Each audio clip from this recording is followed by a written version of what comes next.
આજે આપણે બનાવશું પાણીપુરી. પાણીપુરી જોઈને જ ખાવાનું મન થઈ જાય એવી પાણીપુરી આજે આપણે ઘર પર જ બનાવશું. લારી કરતાં પણ સુપર એવી પાણીપુરી તમે ઘરે જ બનાવી શકો છો. પૂરી બનાવવા માટે આપણે સૌથી પહેલાં આપણે પાણી બનાવી લઈશું. તો પાણી બનાવવા માટે આપણે 15 થી 20 પત્તા આપણે ફ્રેશ ફુદીનો લઈ લીધો છે. લીલા દાણા લેવાના છે થોડાક. આપણે દાંડલીવાળા દાણા લેવાના છે, દાંડલી એને કાઢવા નથી. આ દાંડલીનો સ્વાદ ખૂબ જ સરસ આવે છે, તો આપણે દાંડલી આની અલગ નથી કરવાની. એક નાનો ટુકડો આપણે આદુનો લેવાનો છે. 8 થી 10 કળી આપણે લસણ લેવાનું છે. લસણ તમે ન ખાતા હોય તો તમે એને સ્કીપ કરી શકો છો. 2-3 આપણે સાથે મીઠા લીમડાના પાન એડ કરવાના છે. તીખાશ માટે આપણે 1 લીલી મરચી લીધી છે. તમે વધારે તીખું ખાતા હોય તો તમારે તમારા સ્વાદ પ્રમાણે મરચાં વધઘટ કરી શકો છો. મેં અહીંયા 1 તીખી મરચી લીધી છે અને 1 મરચું આપણે થોડુંક મીડિયમ લઈશું. આ તીખું પણ બહુ નહીં હોય ને બહુ મોડું પણ નહીં હોય, તો અમે બહુ તીખું નથી ખાતા તો મેં એ પ્રમાણે લીધું છે. તમારે વધઘટ કરી શકો. થોડુંક આપણે નમક એડ કરી દઈશું. અડધી ચમચી આપણે જીરું લેવાનું છે. અડધી ચમચી આપણે ચંચળ પાવડર લેવાનો છે. પાણી આપણું એકદમ લીલા કલરનું બને એના માટે આપણે અહીંયા થોડોક બરફ એડ કરવાનો છે. બરફ નાખવાથી પાણીનો કલર એકદમ લીલો થશે. હવે આપણે આની પેસ્ટ કરી લેવાની છે. તો આપણે આને મિક્સરમાં ક્રશ કરી લઈશું. તો આપણી પેસ્ટ બનીને તૈયાર છે. તો આપણે એકદમ ગ્રીન કલરની પેસ્ટ તમે જોઈ શકો. હવે આપણે 1 લીટર જેટલું પાણી લેવાનું છે. અહીંયા મેં 1 લીટર જેટલું પાણી લીધું છે. તમે ઠંડુ પાણી પણ લઈ શકો છો. આ મેં મીડિયમ પાણી લીધું છે. હવે આપણે જે પેસ્ટ બનાવી એ આપણે આમાં જરૂર પ્રમાણે એડ કરવાની છે.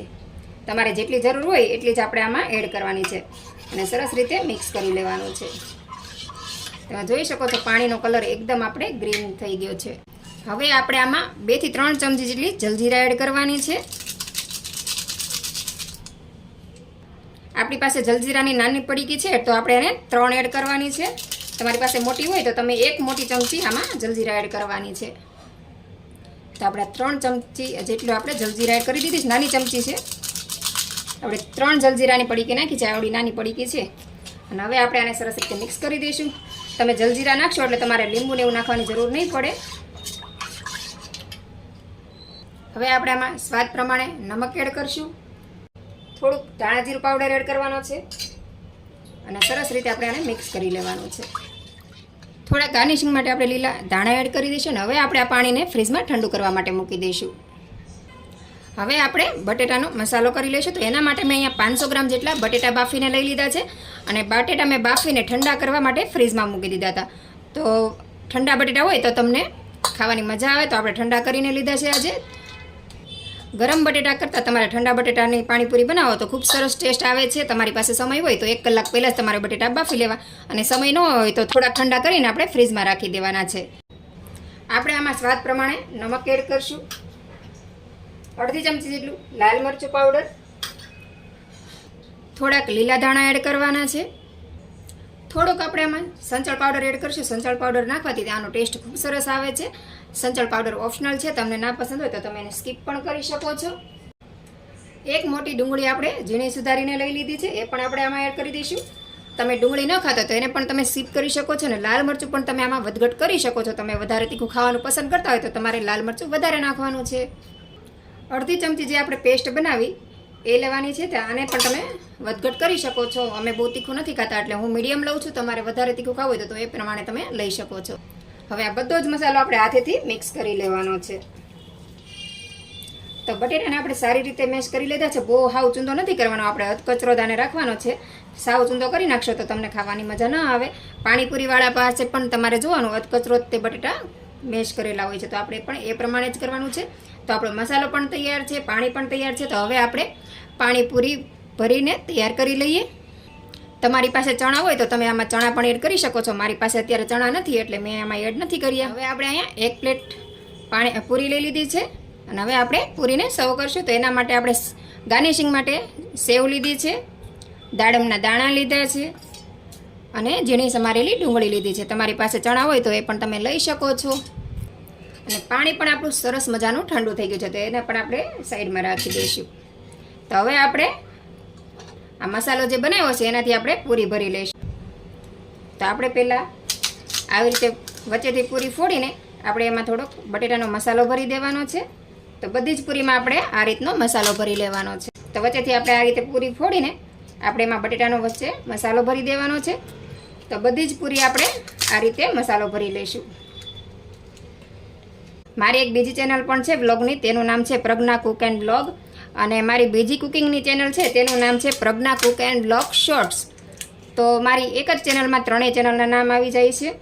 એક Pragna cook and blog short, Pragna cook and blog, અને ત્રીજી આજે આપણી ચેનલ છે એ છે પ્રજ્ઞા શોર્ટ્સ. તો તેમાં જઈને પણ તમે વિઝિટ કરજો, અને વિડીયો પસંદ આવે તો લાઇક, શેર અને સબસ્ક્રાઈબ કરવાનું ભૂલતા નહીં. તો આપણે બધી જ પૂરીમાં સારી રીતે મસાલો ભરી લીધો છે. હવે આપણે એને ઉપરથી ગાર્નિશ કરી લઈશું. તો એના માટે આપણે બધી જ પૂરીમાં ડુંગળી એડ કરી દઈશું. ડુંગળી તમે ન ખાતા હોય તો તમે એને સ્કીપ કરી શકો છો.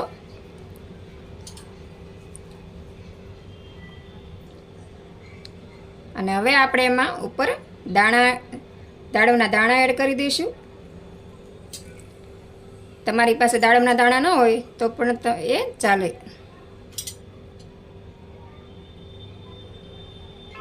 આવી કલરફુલ પાણીપુરી હોય તો છોકરાને જોઈને જ ખાવાનું મન થઈ જાય અને મોઢામાં પાણી આવી જાય. તો હું હંમેશા કોશિશ કરું છું કે કંઈ પણ રેસીપી બનાવું તો એને કલરફુલ બનાવું છું, તો બાળકોને ખાવાની વધારે મજા આવે. તો આપણે બધી જ પૂરીમાં દાડમના દાણા એડ કરી દીધા છે. અને હવે આપણે એના ઉપર એન્ડમાં સેવ એડ કરી દઈશું. સેવ પણ તમારી પાસે ન હોય તો એને તમે સ્કીપ કરી શકો છો. મારી પાસે આ થોડીક મોટી સેવ છે, તમારી પાસે ઝીણી સેવ હોય તો તમારે વધારે સારું. આના અહીં પાણીપુરીની સ્પેશિયલ ઝીણી સેવ આવે છે તે પણ તમે લઈ શકો છો. તો આપણી પાણીપુરી સરસ રીતે ભરાઈ ગઈ છે. તો હવે આપણે આની સાથે પાણી સર્વ કરી દઈશું. તો પાણી પણ આપણું અહીંયા સરસ મજાનું તૈયાર થઈ ગયું છે. તો હવે આપણે આમાં થોડીક બુંદી છે એ પણ આપણે આમાં એડ કરી દઈશું. તમારી પાસે ન હોય તો આને તમે પણ સ્કીપ કરી શકો છો. તો તૈયાર છે આપણી મસ્ત મજાની ખાટી મીઠી પાણીપુરી. તો આપણે હવે પૂરી સાથે પાણીને પણ સર્વ કરી દઈશું. તો આપણે એક કાચનો ગ્લાસ લઈ લઈશું, તેમાં જ આપણે પાણી સર્વ કરી લેવાનું છે.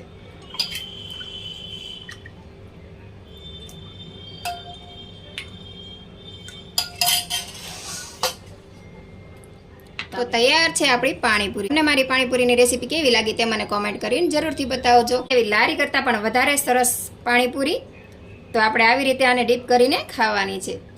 તો તમે જોઈ શકો છો આપણી પાણીપુરી એકદમ મસ્ત બની છે. તમને મારી પાણીપુરીની રેસીપી કેવી લાગી એ મને કોમેન્ટ કરીને જરૂરથી બતાવજો. અને વિડીયો પસંદ આવ્યો હોય તો લાઇક, શેર અને સબસ્ક્રાઈબ કરવાનું ભૂલતા નહીં. તો ફરીથી મળીશું એક નવા વિડીયો સાથે. જય હિન્દ, જય ભારત.